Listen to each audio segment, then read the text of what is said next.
Silakan duduk. Silakan duduk, Tuhan berkati. Mau berdiri dampingin saya, berdiri juga boleh. Nih unik nih ya gerejanya V. Ya.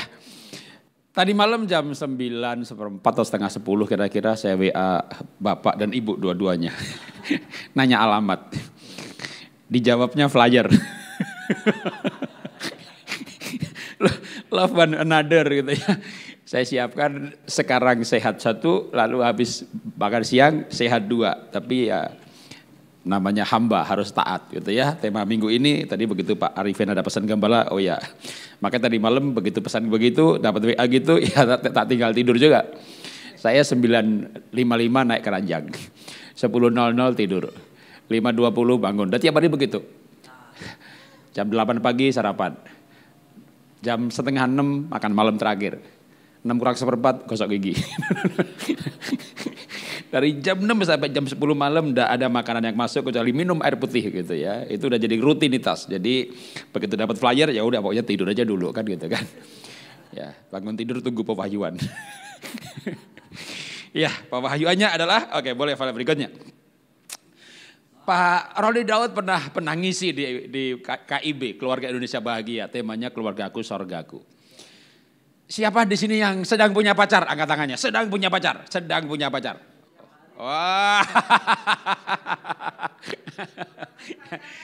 Oke. Kalau gitu disederhanakan ya. Yang belum menikah angkat tangan. Belum nikah. Wah.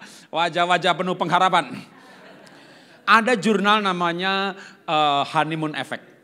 Meneliti orang-orang yang pacaran sampai bulan madu. Orang pacaran sehat-sehat, mereka pergi apel kehujanan sampai tempat pacarnya, suruh ganti baju, gak enak lah gitu ya. Kita perempuan lagi tapi kaosnya kan sama, gak apa-apa biarin lah gitu ya. Ya basah-basah dikit sampai pacaran sambil apel sampai kering, pulang ke rumah besoknya gak masuk angin. Orang pacaran angkat koper tangannya gak pegel. Bulan madu ke Swiss kedinginan gak meriang. Pergi ke Mesir yang panas tidak panas juga.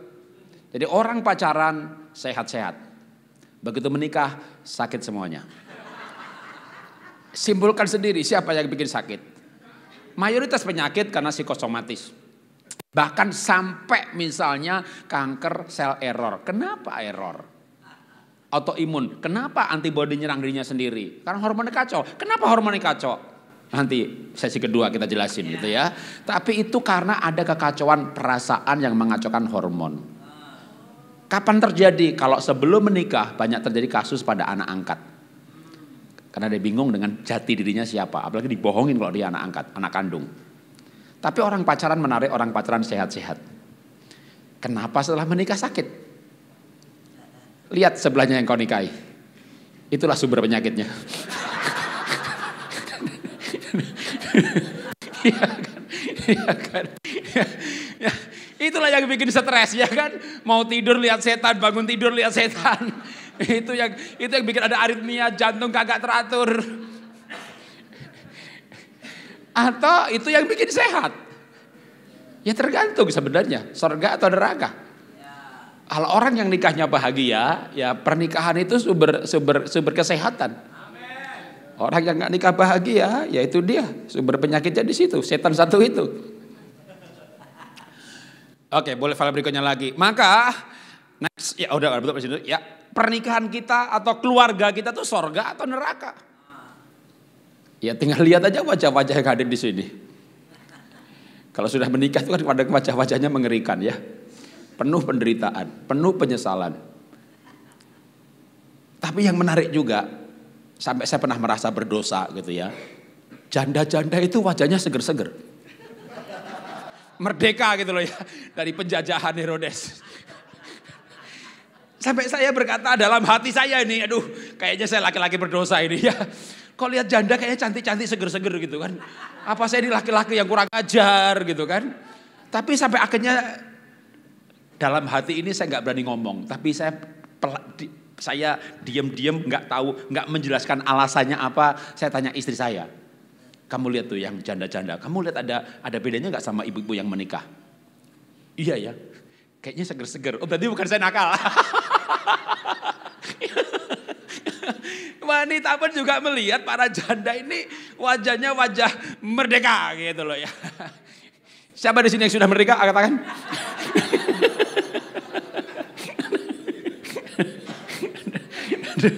Iya Pak, saya merdeka Pak. Suami saya Kak, muka Herodes Pak, urapan Firaun Pak.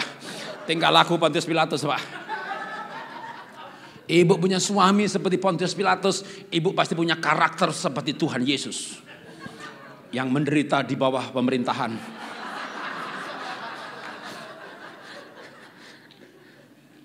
Ternyata orang lain pun melihat para janda itu wajahnya seger-seger gitu ya. Kenapa? Karena mereka itu penolong. Jadi ketika yang ditolong tidak ada, penolong itu tidak butuh yang ditolong. Tapi yang ditolong butuh penolongnya. Maka kalau penolongnya mati, dia kawin lagi. Tapi kalau yang ditolong meninggal, ya doh yang teriak kopi, panas, sendok, garpu, udah nggak ada lagi tuh. Ya, jadi dia merdeka gitu ya. Betapa hebatnya kalau kita menikah dan wajahnya merdeka. Lihat wajah saya, ciela. Ada kata-kata penderitaan. Ya, saya berani bersaksi, saya menikah dan bahagia. Oke, boleh file berikutnya. Tema kita adalah mengasihi satu dengan yang lain. Gimana kita bisa mengasihi? Gimana kita punya kemampuan mengasihi? Bahkan mengasihi itu hobi atau enak atau nyaman atau itu DNA kita. Emang itulah genetik kita.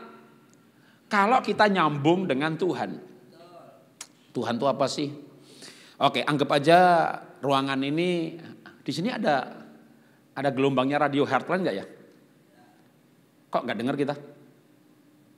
Ya coba bagian multimedia, gadgetnya dinyalain, disambungkan apps, radio, setel gelombangnya Heartland. Kita dengar semuanya, sambungin ke sound system. Jadi ada di sini nih gelombangnya nih, tapi kita nggak dengar karena kita nggak nyambung. Sama Tuhan ada kok. Ya tentu ilustrasi tidak sempurna. Anda mau ilustrasikan Tuhan dengan apa? Dengan providernya, dengan Google-nya, atau dengan wifi-nya, atau dengan internetnya. Nggak kelihatan tapi ada. Tapi kalau kita nggak nyambung, ya nggak bisa. Nah, supaya nyambung gimana? Ya gelombangnya disamakan. Apa itu gelombangnya Tuhan? Boleh file berikutnya, saya berikan istilah gelombang. Atau esensi. Maha kuasa, ya benar tapi setan juga berkuasa. Dukun juga bisa bikin kesembuhan. Yang tidak tergantikan adalah benar, kudus, kasih. Ya. Nah saya ambil poin yang tema minggu ini yaitu kasih. Tapi misalnya benar, makin kita hidup dalam kebenaran, ya suami aja dibohongin, istri dibohongin, berarti nggak benar kan? Kita nggak rasakan hadirat Tuhan loh. Nonton film porno, onani, masturbasi, berarti najis, ya gimana merasakan hadirat Tuhan? Tentu ada hamba Tuhan yang berkata, waduh kalau di Yerusalem di loteng atas itu hadirat Tuhan bobotnya itu kuat sekali. Bagi saya. Di Papua, di sini, di kamar tidur saya, dimanapun saya berada. Makin saya kudus, makin saya benar, makin saya mengasihi hadirat Tuhan, makin kuat. Tuhan Yesus berkata telah tiba saatnya orang gak perlu ke Yerusalem, orang gak perlu ke Samaria, gak perlu ke Gunung Nebo. Allah adalah roh. Kayak gelombang, kayak sinyal. Dan sinyalnya gelombangnya adalah benar, kudus, kasih. Tentu kita bisa sugesti oleh keadaan. Wah, di sini dulu Elia berjumpa dengan Tuhan. Dulu di sini Nabi Musa berjumpa dengan Tuhan. Dan itu menyugesti kita, iman kita bangkit, lalu kita yakin hal itu terjadi, menjadi tempat itu seolah-olah kayak ada bobot Tuhan yang lebih kuat. Tapi saya percaya Tuhan itu enggak seperti itu. Tuhan itu roh. Dan Tuhan itu benar, kudus, kasih. Nah, selama kita nyambung dengan Tuhan yang adalah kasih, maka tentu akan mudah bagi kita jadi rerouter. Kita pancarkan, ya ada Pak Jarod minta dong password wifi-nya, gitu ya kan. Kita bisa alirkan ke siapa saja. Nah, Berikutnya lagi sekarang. Maka Alkitab berkata apa sih? 1 Yohanes 4 ayat 16. Allah adalah kasih dan barang siapa berada di dalam kasih, ia berada di dalam Allah dan Allah di dalam dia. Di mana tentu pasti adalah dalam roh kita. Karena Efesus 1:13, barang siapa menerimanya dimeteraikan dengan Roh Kudus Allah. Cuma sering roh Allah ini terdukakan bahkan terbelenggu oleh jiwa yang membungkus roh. Jiwa itu pikiran, perasaan, kehendak. Kalau pikirannya pikiran Kristus, nggak mikir ngenes, nggak mikir negatif, nggak curiga, hatinya nggak kecewa, nggak kepahitan, egonya, kehendaknya melakukan kehendak Bapa, roh dalam roh kita nembus ke jiwa sampai ke tubuh, maka sehat. Nembus sampai ke pankreas, sembuh.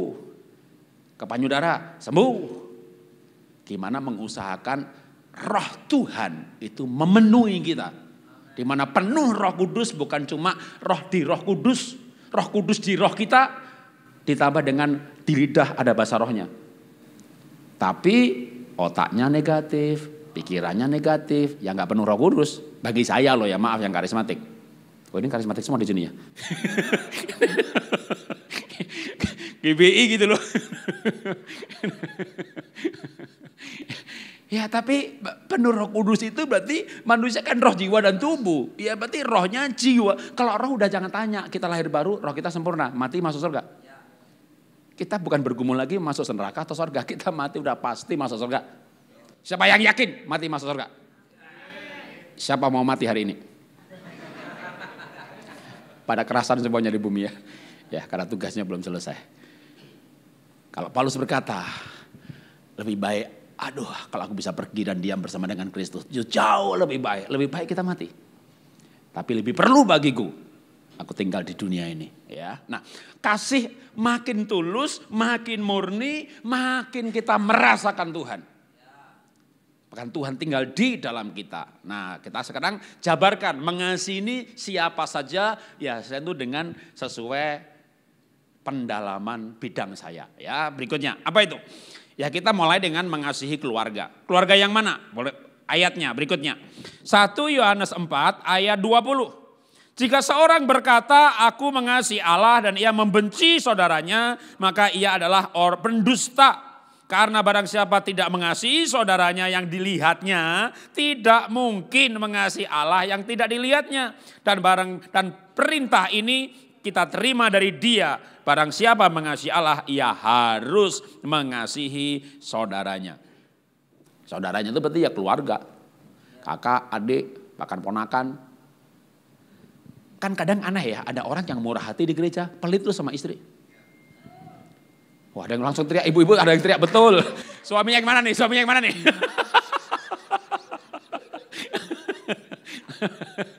Ya kan?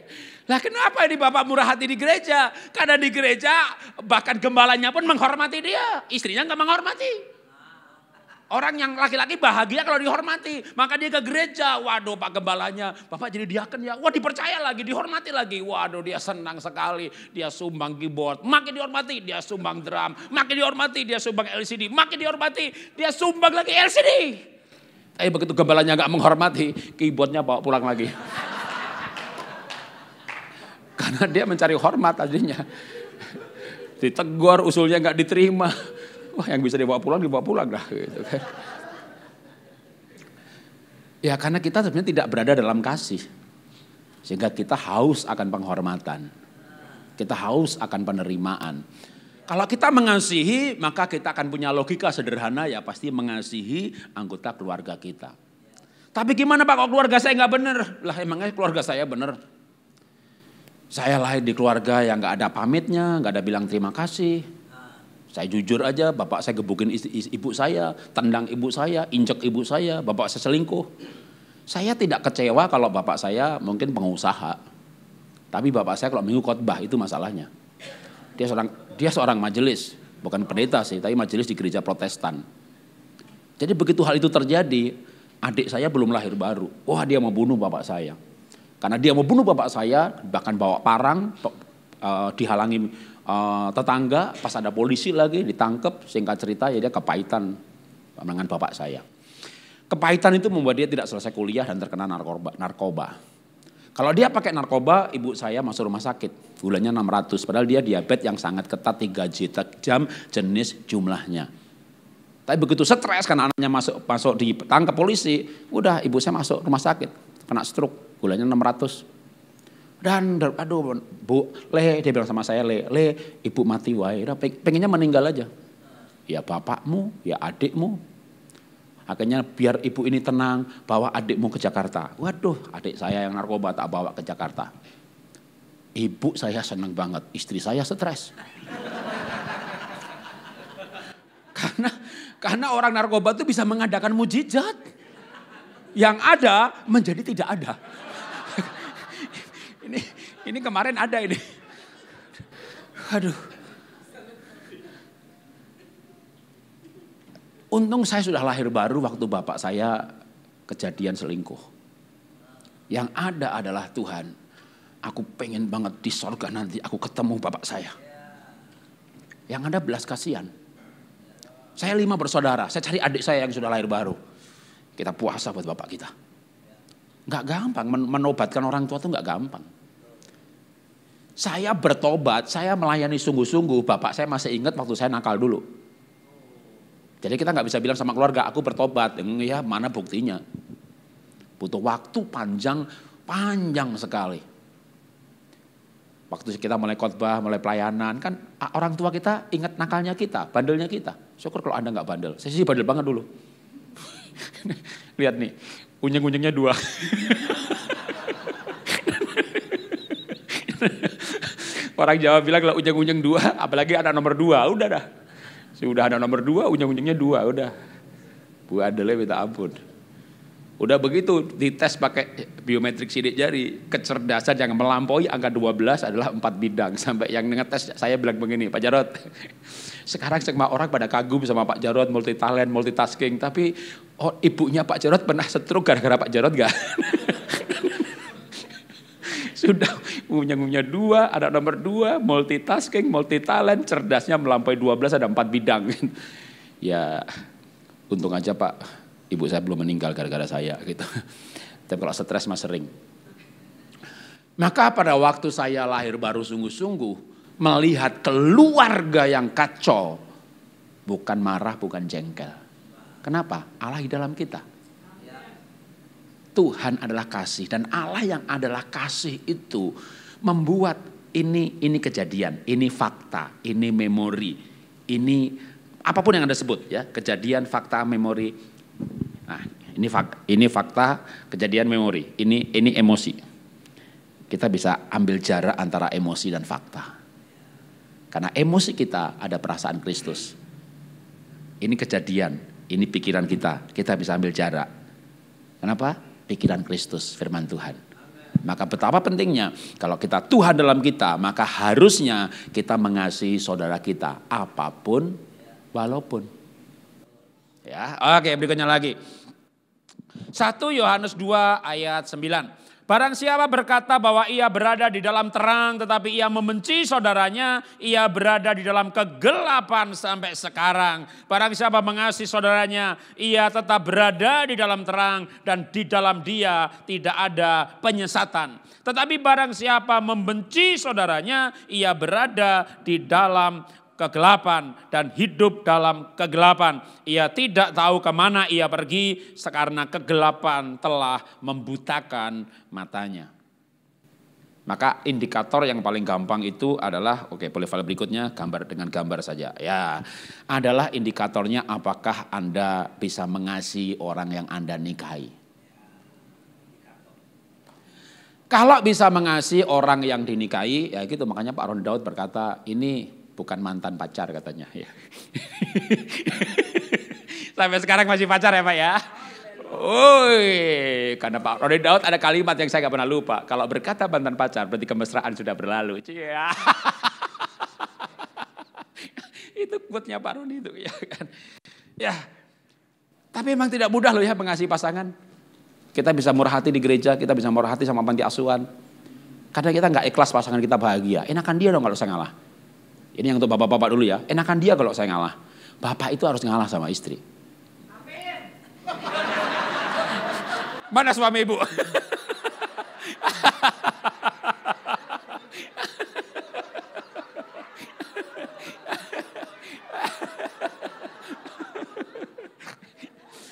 Kenapa Pak, saya laki-laki harus ngalah sama istri? Karena Bapak tidak punya pilihan lain.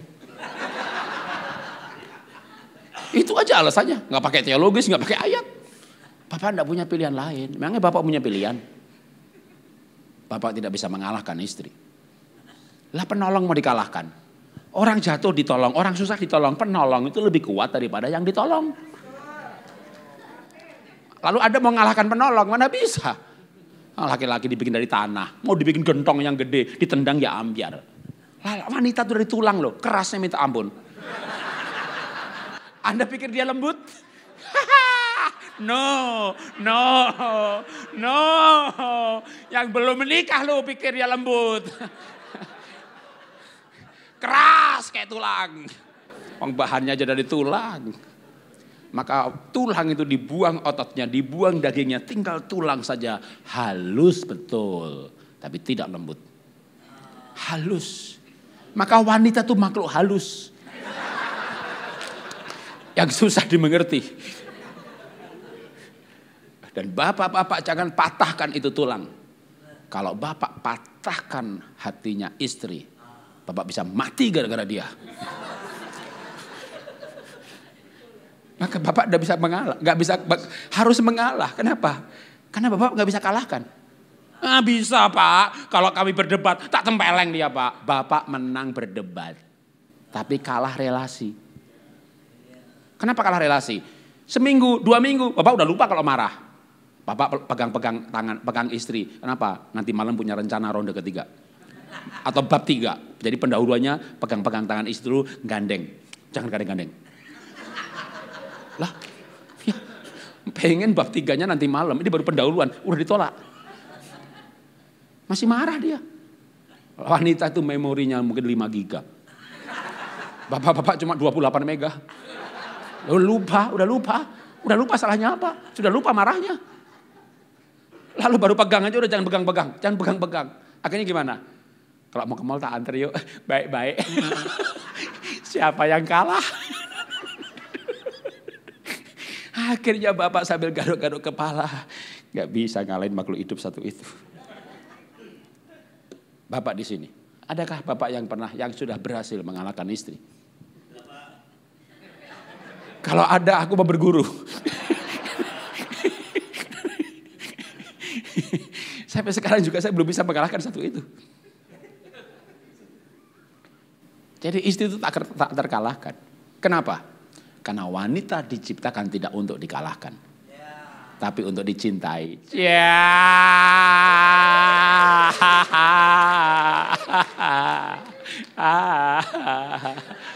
Baru kalau dicintai dia akan menundukkan dirinya dengan sukarela. Gitu. Baca bukunya Pak Roni Daud. Belum terbit ya? Belum terbit ya? Belum, bukunya baru akan terbit. Saya baru baca daftar isinya udah tahu isinya. Ya, jadi kita mesti mengasihi istri, mesti ngalah. Kenapa? Ya kita nggak punya pilihan lain. Gak punya pilihan lain. Bapak pernah memilih mengalahkan, tempeleng dia, bentak dia? 2 minggu, 3 minggu ini yang sudah menikah ya, pasti pengen yang namanya suami bercinta. Istri itu 6 bulan juga kuat. Kayak nggak ada butuhnya. Begitu bapak pengen butuh, bapak yang ngalah. Ujung-ujungnya bapak yang ngalah. Oke, kita lanjutkan lagi. Nanti juga ada istri, ada satu hal yang tidak punya pilihan. Tunggu dulu, bapaknya dulu kan, biar ibunya seneng. 1 Petrus 3 ayat 7. Demikian juga kamu hai suami-suami, hiduplah bijaksana dengan istrimu sebagai kaum yang lebih lemah. Hormatilah dia sebagai teman pewaris kasih karunia, yaitu kehidupan, supaya doamu jangan terhalang. Pak, ini ayat ini wanita sebagai kaum yang lebih lemah secara badan, iya, otot bapak lebih besar. Tapi secara mental dia kuat sekali. Ya, secara semangat dia kuat sekali. Nah, tapi di sini adalah bapak harus menghormati istri. Jarang ada ayat, ya ini satu-satunya. Yang lain kan hei istri hormat suami, hei istri tunduk suami, hei istri taat suami. Tapi ada loh, hei suami hormati istri.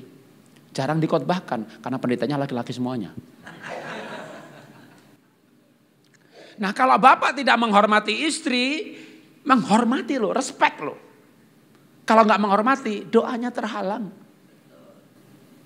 Nah kalau bapak-bapak doanya lama nggak dijawab, ini kan sebenarnya kan hampir kalau cerita panjangnya kan Maleakhi. Maleakhi pasal 1 bangsa Israel nggak diberkati.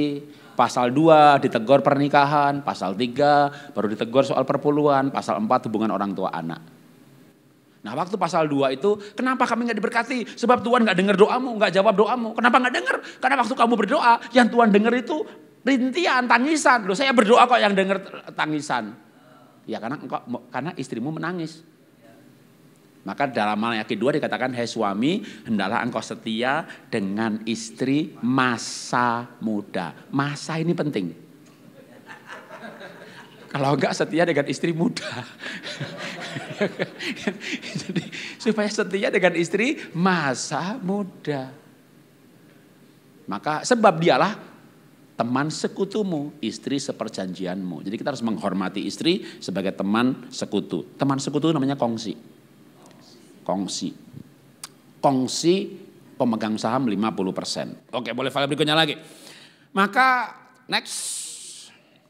1 Petrus 3 ayat 1. Nah sekarang ibu-ibunya nih ya. Demikian juga kamu hai istri tunduk pada suami. Supaya jika ada di antara mereka yang tidak taat dengan firman. Mereka juga tanpa perkataan dimenangkan oleh kelakuan istrinya. Jika mereka melihat bagaimana murni dan salehnya istri hidup mereka itu. Jadi suami itu akan dimenangkan. Ibu-ibu banyak rindu kan suaminya bertobat, suaminya melayani. Sudah ke gereja sih kayaknya gak lahir baru sungguh-sungguh. Lahir baru tapi gak mau pelayanan. Maka ibu bisa menangkan mereka tanpa perkataan.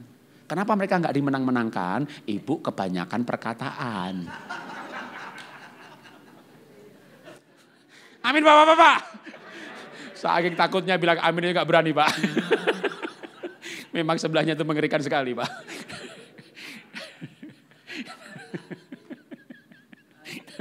Loh ini Alkitab loh, Alkitab itu pintar loh saudara. Mungkin yang nulis juga ngalami nih. Atau pewahyuan dari Roh Kudus. Coba. Suami itu akan dimenangkan tanpa perkataan. Karena laki-laki gak suka dikata-katai. Maka ibu kalau pengen suami itu. Tapi kalau harus nasihati boleh dong. Ya boleh. Tapi laki-laki susah dinasihati. Karena banyak ibu-ibu itu pinter. Sehingga menasihatinya itu dengan gaya yakin. Dan gaya pinter. Nah suami itu gak suka punya istri pinter. Kan dia merasa bodoh. Walaupun dia bodoh beneran. Makanya kalau mengajari suami itu harus bijaksana. Yakin pun jangan merasa yakin, jangan sok yakin. Kayaknya kalau gini gimana sih, aku sih gak yakin gitu. Kalau perlu ngomong begitu, biar nanti dia yang, wah ini boleh nih ide gitu.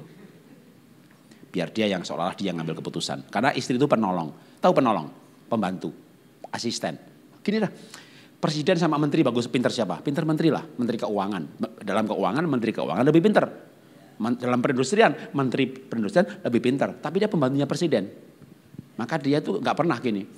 Kalau misalnya mau ambil keputusan gitu kan, lama presiden ngambil keputusan. Maka dia menghadap presiden. Sebelum menghadap mungkin ada wawancara dengan wartawan gitu ya. Ya saya akan menghadap presiden untuk minta petunjuk presiden mengenai hal ini. Minta petunjuk dia. Tapi di dalam gak direkam. Kalau direkam kelihatan tuh gimana dia jelasin ke presiden dan presiden nggak ngerti-ngerti. Butuh 3 jam. Sampai akhirnya ngerti, yakin presiden mengambil keputusan.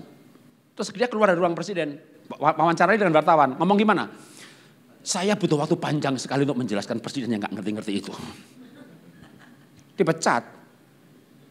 Iya kan? Dia nggak akan ngomong begitu. Atas petunjuk Bapak Presiden.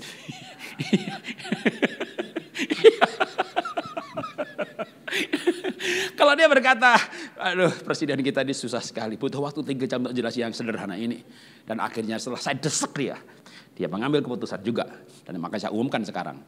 Itu gak lama lagi menterinya diganti tuh. Mungkin dilempar ke atas, dijadikan penasehat. Dibutuhkan nasihatnya. Tapi menterinya diganti orang yang separtai, yang taat sama dia. Ya begitulah suami. Sudah bodoh minta dihormati.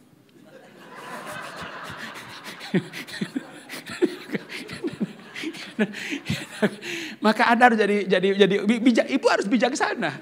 Ibu tuh harus bijaksana. Karena setahu ibu tuh pinter-pinter. Loh, pergilah ke sekolahan, tanya 10 murid terbaik, perempuan. Yang dapat beasiswa lebih banyak perempuan, juara kelas perempuan. Jadi ibu tuh pinter-pinter. Karena untuk jadi penolong. Jadi penolong yang bijak. Tapi laki-laki gak perlu pinter-pinter, toh punya menteri yang pinter. Tapi bapaknya harus mengambil keputusan, ya kan? Tapi ibu yang pinter ini harus bijaksana.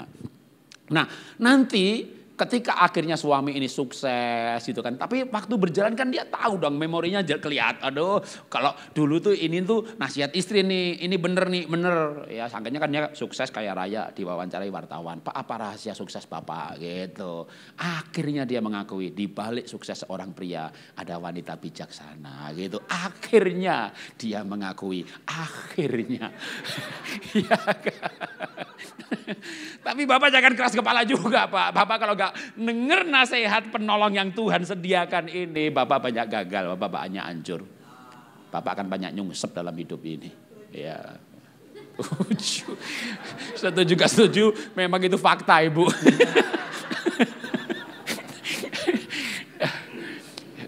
Benar. Oke, boleh file berikutnya lagi. Sekarang mengasihi siapa lagi? Mengasihi suami udah, mengasihi istri sudah.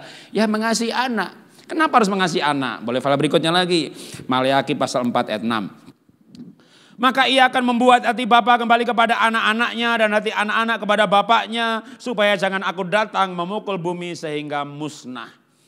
Itu King James bagus banget. Kalau enggak King James yang bahasa Indonesia MILT. Karena LT itu berarti lateral translation. Seperti bahasa Ibraninya diterjemahkan kata demi kata. Memang kadang artinya jadi susah. Tapi lebih tepat, lebih dekat ke bahasa Ibraninya. Let's I come and strike the earth with a curse. Kalau bapak hatinya enggak sayang anak. Tuhan datang pukul tanah dengan kutuk. Kutuk apa yang berhubungan dengan tanah? Terkutuklah tanah. Engkau susah cari makan. Nah kalau bapak nggak sayang anak, jadi bapak juga nggak punya pilihan lain. Mengasihi anak itu harus, itu amanah, itu kewajiban. Bahkan kalau kita tahu siapa anak, anak itu tamu agung, anak itu adalah punya Tuhan yang dititipkan ke kita. Pak Jokowi datang nih ke ruangan ini, pura-puranya. Lalu ibu dititipin tasnya Pak Jokowi, tolong ya gitu ya. Dia nggak tahu kemana, ke toilet lama banget kayaknya, mungkin di toilet telepon dia gitu ya. Ibu dititipin tas Pak Jokowi gimana? Ibu mau ada acara yang lain nih, mau ngomong lain gitu. Tinggal aja ya. Mentang-mentang presiden lu titip-titip lu gitu. Emangnya gue pikirin gitu ya Bu ya? Bener ya? Enggak. Kenapa? Ya presiden ya kan? Iya loh. Anak itu titipan Tuhan loh. Kita harus sadar betul itu punya Tuhan. Ya. Nah, maka kalau kita mengasihi anak, Tuhan datang ya berkati tanah. Oke, boleh file berikutnya. Loh Pak Jarod kalau diberkati kok perusahaannya bangkrut? Ya, saya punya IFA 2019 bangkrut, 2021 betul-betul pilot secara hukum. Dan dalam 2 tahun itu saya kehilangan 240 miliar. Karena kejebak masuk bikin platform malah ikut-ikutan. Jadi bukan supply, dulu supply juga. Kelasada, Salora masuk 10 besar supplier, lalu kita bikin sendiri. Bikinnya juga udah 2017 sebenarnya, cukup awal. Memang dulu mikirnya gini, punya duit 200-an lebih nih kalau saya bikin platform, kalau sukses jadi triliuner, kalau habis ya gagal ya berarti habis gitu ya. Nah dulu kan saya merasa ya hidup masih panjang, masuk nyerah begitu aja dengan keadaan, berubah atau punah, ya sekarang lah waktunya gitu ya. Tapi kalau rugi ya sudah gitu. Jadi ketika ruginya gede tapi lebih siap, karena memang itu pilihan ya. Nah waktu bangkrut ya habis, sampai anak paling kecil itu mau nyelesain kuliah, aduh, deposito cair sebelum waktunya, istri saya jual cincin, jual kalung, bahkan saya jual mobil, habis. Karena bangkrut itu satu kata, demo buruh, pegawai 300, kalau pabrik pegawai 1000, UMR katakanlah 2,5 juta, ya 2,5 miliar. Lah kita kan trading, ada product manager, ada ini 300 pegawai itu gaji pegawai tiap bulan nggak cukup 3 miliar. Waktu omsetnya banyak ya nggak masalah, omsetnya 15 kali dari gaji kayak beres semuanya. Bahkan kerja sebulan bisa makan 3 tahun. Begitu platform datang tambah dengan COVID, bahkan omset sama dengan operasional. Ya itu sebenarnya udah kemakan harga pokoknya. Singkat ceritanya nggak sanggup, tutup.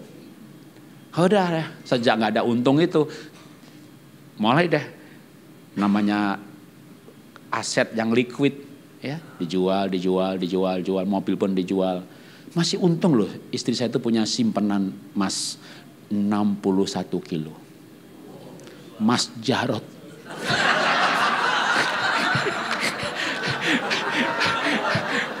Not for sale.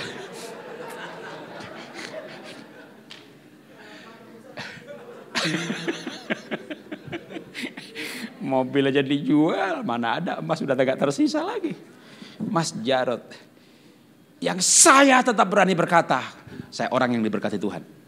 Walaupun lo kan Bapak bangkrut. Berbahagialah orang yang kesukaannya firman Tuhan, merenungkan siang malam, apapun yang dilakukan diperbuatnya berhasil. Jadi begitu bangkrut, saya ngelukis. Upload Instagram, laku. Ngelukis lagi, upload, laku. Tak jual 15-25 juta. Sebulan bisa laku 4, 5, 6. 2 tahun pandemi, gak kurang dari 2 miliar loh dari lukisan. Jadi saya tetap berkata saya orang yang diberkati. Pandemi selesai, gak ada yang order lagi.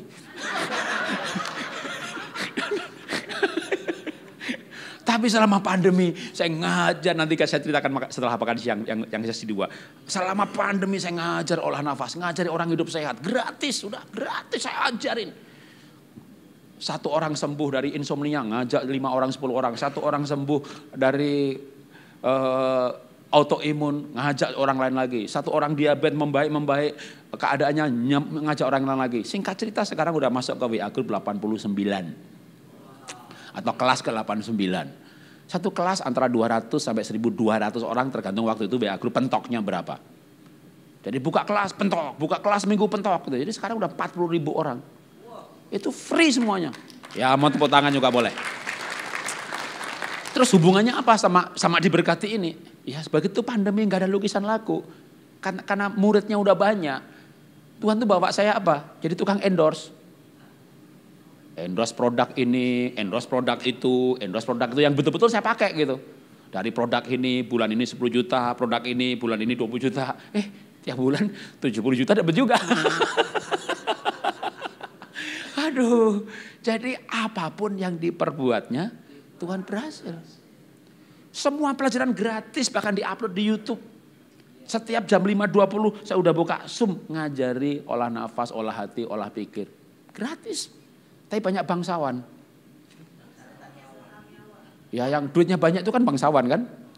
Bangsa Tangyawan. Duitnya banyak, Pak. 5.20 pagi banget Pak, jam 7 kayak jam 8 kayak ya. Kalau udah ada saya pesan pagi saya udah olahraga, udah kegiatan lain. Ya udah bikin malam Pak, bayar ya nggak apa-apa Pak gitu. Akhirnya bikin kelas malam. Ya 1 juta udah punya sampai selesai seumur hidup. Ya komitmennya 15 sesi gitu. Bulan ini 30 orang, bulan kemarin 40 orang, sekarang 45 orang tiap bulan.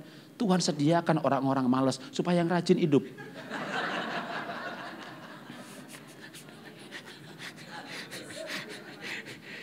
Tapi hanya membuktikan aja.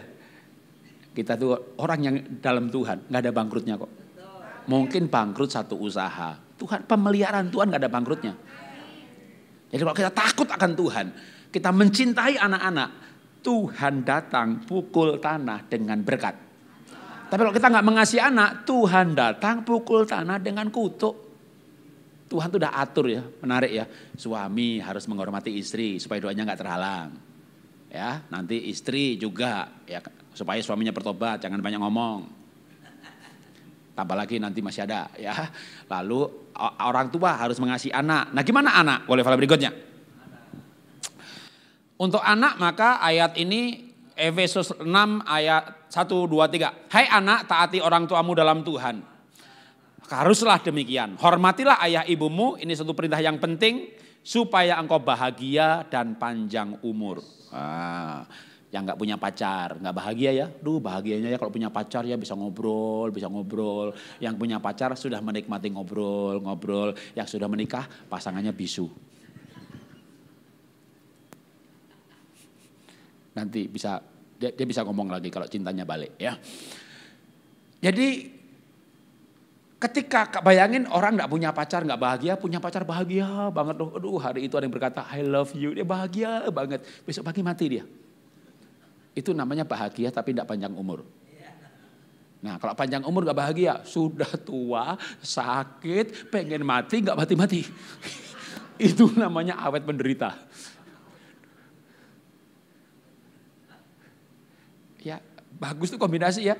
Panjang umur dan bahagia. Panjang umur gak bahagia coba. Pengen mati gak mati-mati Pak Jarod. Lebih baik saya mati Pak. Gak kuat hidup ini Pak. Tahun depan khotbah gereja itu lagi ketemu. Ya masih hidup. Ya pengen mati gak mati-mati. Ini orang namanya awet menderita. Kalau kita mau panjang umur dan bahagia, satu, hormat orang tua. Oke, boleh file berikutnya betapa pinternya Tuhan ngatur hidup ini. Ya, mau hukum-hukum. Terakhir, oke, sekarang balik terakhirnya kepada istri. Next, Amsal 31:12, ini wanita yang bahagia. Kenapa dia bahagia? Karena dia berbuat baik kepada suaminya. Dan tidak berbuat jahat sepanjang umurnya. Cuma masalahnya Bu, suami itu tak terpisahkan dari orang tuanya. Apalagi kalau dia anak paling besar, atau anak paling sukses, atau anak juga paling bungsu lagi. Atau anak yang disayang orang tuanya. Dia pasti gak bisa lepas dari orang tuanya. Dari kecil dia punya komitmen. Apalagi diajarkan turun-temurun oleh Maleaki atau oleh orang Tionghoa. Hormat orang tua itu wajib hukumnya. Maleaki itu Tionghoa banget, Tionghoa itu Maleaki banget. Jadi laki-laki itu punya dream, punya passion, punya impian. Kalau aku sukses, aku berkati orang tuaku. Aku pelihara orang tuaku. Dan itu laki-laki yang benar. Ya. Berikutnya, masalahnya mungkin istrinya stres melihat hal itu. Karena masa stres, gerbongnya panjang. Gerbong suami itu loh. Istri saya itu bilang begini, kamu tuh kok nolong keluarga gak ada habisnya. Loh, aku kan udah bilang sama kamu, sejak pacaran aku bilang sama kamu, aku ini orang miskin. Aku tahu kamu miskin, cuma kenapa pamanmu miskin, Pak Demu miskin, bulekmu miskin. Orang kaya ya kak, pamannya kaya, tandanya kaya, sebenarnya kaya dong. Lah kan saya kere, paman saya kere, Pak De saya kere, bulek saya kere, bude saya kere, kita tuh kere grup.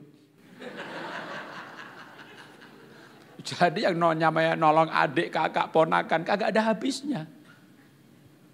Ya kalau kamu nikah dengan saya, kamu tuh nikah dengan keluarga saya. Ibu itu nikah dengan suami dan keluarga suaminya, nggak punya pilihan lain. Ibu nggak mencintai mertua, ya anaknya mertua benci sama ibu. Anaknya mertua termasuk juga ikut-ikut. Belum adiknya lagi, kakaknya lagi. Maka ibu itu harus sayang mertua. Oke, berikutnya. Walaupun dia mungkin kayak monster. Tapi tetap harus dikasihi. Berikutnya lagi, ada di Alkitab, ada Naomi, Ruth. Ruth itu sayang banget Naomi. Naomi itu sayang banget juga Ruth. Oke, berikutnya lagi, saya akan kasih cerita saja. Ya, berikutnya lagi, kan susah ya. Suami murah hati sama istri susah. Istri sayang mertua susah. Tapi saya berikan penutupnya, nanti panjang lebarnya di sesi kedua. Ya, berikutnya penutupnya ayat ini. Kalau kita tidak berbuat baik, maka dosa itu sudah mengintip depan pintu. Jadi begitu kita tidak mengasihi, ini kita udah satu langkah lagi jahat nih. Kalau kita nggak berbuat baik, maka opsinya antara berhenti, tapi orang kan nggak mungkin berhenti. Begitu kita nggak berbuat baik, kita nggak mengasihi, atau bahkan ekstrimnya, kalau kita tuh nggak berbuat baik, kita sedang berbuat jahat. Walaupun sebenarnya tidak ya, berarti kita berhenti. Tapi dosa udah ngintip tuh. Nah berbuat baik sama siapa? Oke, saya masih tekankan ke ibu ya. Oke, berikutnya lagi. Ayat. Ini yang nanti ibadah 2. Ibadah berikutnya ya. Kalau kita jiwanya baik-baik, badan kita sehat. Nah berikutnya. Contoh ayat mengenai yang saya ambil soal kasih. Kan mengasihi itu harus. Nah kalau nggak mengasihi gimana? Pertama begitu berhenti mengasihi aja dosa mengintip. Tapi lebih bahaya lagi kalau bukan mengasihi, tapi kita sudah mulai jahat, terluka, kecewa, kepahitan. Maka Alkitab berkata begini, ketika hatiku merasa pahit, buah pinggang itu ginjal. Ada yang sakit ginjal di sini? Mau sembuh? Gampang. Ya buang kepahitannya. Karena ginjalnya sakit karena hal itu. Kalau secara ilmu Alkitab. Ya, atau sekarang ada ilmu namanya functional medicine, kesembuhan holistik. Atau apalagi, ambil satu yang itu nanti siang ya. Sekarang yang Ayub, hatiku bergelora tak kunjung diam, hari kesengsaraan melanda diriku, sedih tak terhiburkan. Kalau sedihnya karena perusahaan nggak bener, pindah perusahaan aja dong. bergelora nih nggak pernah padam hatinya karena pendetanya, gerejanya, ya pindah gereja dong. Pindah gereja nggak dosa kok. Jangan pindah Tuhan aja. Ya, jadi dulu lahir baru di gereja sana, bertumbuh di gereja sana, sekarang melayani di gereja ini, hidup 80 tahun, pindah gereja 3 kali nggak masalah. Jangan tiap tahun pindah gereja, itu kepahitan, itu penyakit. Tapi kita nggak bisa pindah keluarga. Maka kalau hatinya bergelora, sedih tak terhiburkan, stres terus menerus, batinnya bergelora terus. Ayub berkata, kulitku hitam dan mengelupas. Saya tafsirkan itu namanya alergi. Alergi itu kebanyakan ya, karena faktor relasi sistemik. Sistemik itu, kenapa relasi sistemik? Karena itu terus menerus jangka panjang. Stres karena kantor, pindah kantor. Stres karena kerjanya nggak cocok, sanguin suruh pembukuan, pindah pekerjaan, ganti pekerjaan. Tapi kalau stres karena menikahi setan, bangun tidur lihat setan, mau tidur lihat setan. Kami pisah kamar Pak, keluar kamar lihat setan. Ini namanya stres sistemik. Maka akhirnya bisa alergi loh. Contoh sebagai penutup cerita terakhir. Pak Jarod, itu temanku tuh alergi udang Pak, temanku tuh alergi kacang Pak, makan kacang gatal dia Pak. Itu temanku tuh alergi susu Pak, minum susu tuh mencret. Oh itu namanya laktos intoleran. Nah saya ini bingung Pak, saya dokter pun nggak tahu saya ini alergi apa. Tapi sering banget alerginya kambuh, gatal-gatal. Ya akhirnya dokter bilang itu namanya autoimun, disebut begitu. Ya nggak tahu saya Pak, ini saya alergi apa ya Pak ya? Udah kalau gatal mengelupas. Saya bilang itu namanya alergi mertua. Memang ada Pak. Alergi itu karena kenapa gatel, racun nggak bisa keluar dari tubuh. Jadi sistem detok kacau. Sistem detok kacau, sekresi kacau karena emosi kacau. Emosi orang terdekat. Ya, sama juga kalau kanker itu misalnya gini, kanker payudara kiri pasti ada masalah dengan figur laki-laki, entah bapaknya, entah gembalanya, entah suaminya. Kanker payudara kanan pasti bermasalah dengan anak perempuannya atau ibu perempuannya atau mertua perempuannya. Itu hampir 99% kalau data pasien dikumpulkan begitu. Nah sama juga sekarang kalau alergi, masalah emosi, anak angkat yang dibohongi anak kandung, atau masalah suami istri, relasi, atau tadi mertua. Kenapa begitu? Ini pembicaraan saya dengan orang yang alergi dan habis itu sembuh. Sembuh itu gampang, kalau apalagi alergi. Alergi mertua Pak Jarod, iya. Ingat nggak? Atau tadi ada yang ngalamin?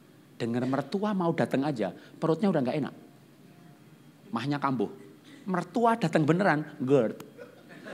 Mertua nggak pulang-pulang, gatel. Gatel. Baru kemarin ketemu darat kelas parenting samanya. Tapi saya bicara alergi.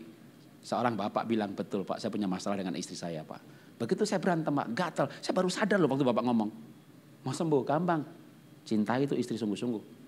Oke, sekarang sebagai contoh aja yang mertua tadi. Makanya kalau mertua datang udah gelisah, mahnya kambuh, nggak pulang-pulang, gatel. Mertua pulang, hilang gatelnya. Gimana mau sembuh? Gampang, gampang banget. Foto mertua di print seukuran folio. Cari file yang paling jelas, high resolution. Lalu foto ini dibawa ke gereja, ke menara doa. Di hadapan Tuhan yang adalah kasih, bilang sama foto ini, Tuhan, ternyata gara-gara makhluk hidup satu ini, mahku kambuh bahkan GERD. Gara-gara makhluk hidup satu ini kulitku kering dan mengelupas. Lihat fotonya baik-baik, tarik nafas dulu. Lalu berkata, I love you.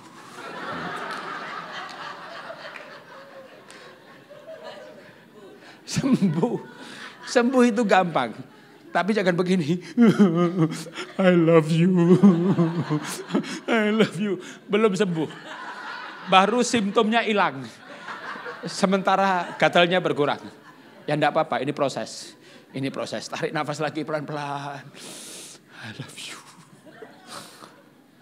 Aduh, susah banget. Oke, samakan gelombangnya dulu. Samakan gelombangnya dulu.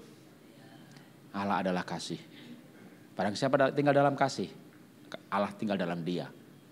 Saya selalu menantang para peserta yang cari kesembuhan dengan saya. Apa yang Tuhan tidak bisa sembuhkan. Apapun sakit saudara, Tuhan saya bisa sembuhkan. Hati gembira obat yang manjur. Jadi sembuh tuh gampang, yang susah tuh gembira. Gimana gembira Pak? Bangun tidur lihat setan, mau tidur lihat setan. Nanti siang ada ayat lagi loh, tidur obat yang manjur loh. Susahnya tuh bukan sembuhnya, susahnya tidurnya. Yang deep sleep. Dan sembuh itu gampang kalau Tuhan hadir di hati kita, pikiran kita, tubuh kita.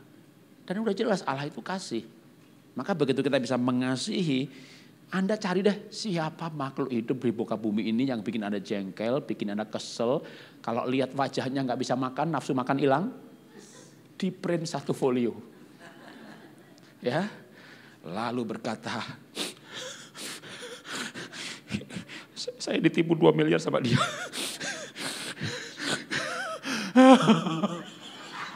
Aduh, susah, memang susah, tapi ambil nafas. I love you. Aduh, susah saudara, susah. Ya nggak apa-apa, ini proses. Ini proses. Cari makhluk hidup yang bikin Anda jengkel. Cari makhluk hidup spesies satu itu yang memang betul-betul. Aduh, kenapa di dunia ada orang seperti ini? Ini kenapa di dunia orang seperti ini? Ini ciptaan Tuhan juga. Kenapa spesies jenisnya kayak begini gitu ya? Udah.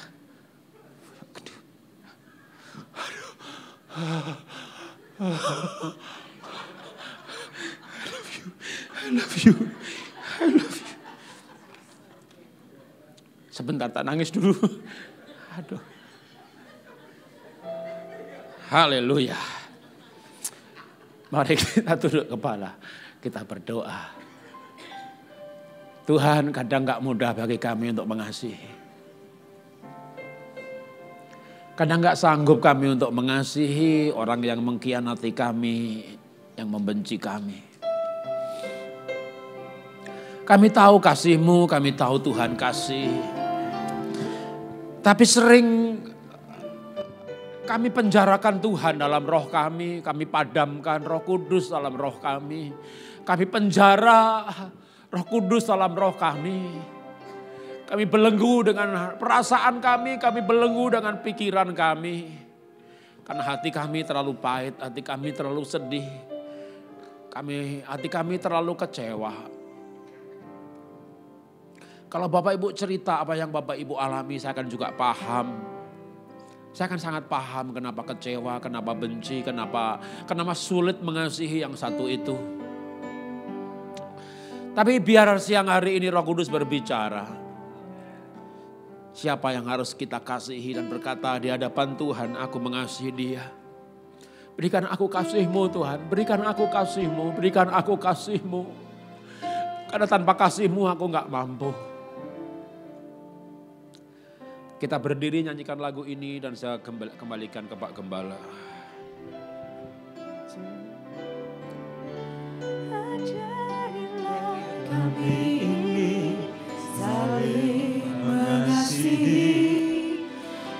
Ajarilah kami ini saling mengampuni. Ajarilah kami ini kasih-Mu ya Tuhan, kasih-Mu sungguh tiada batas.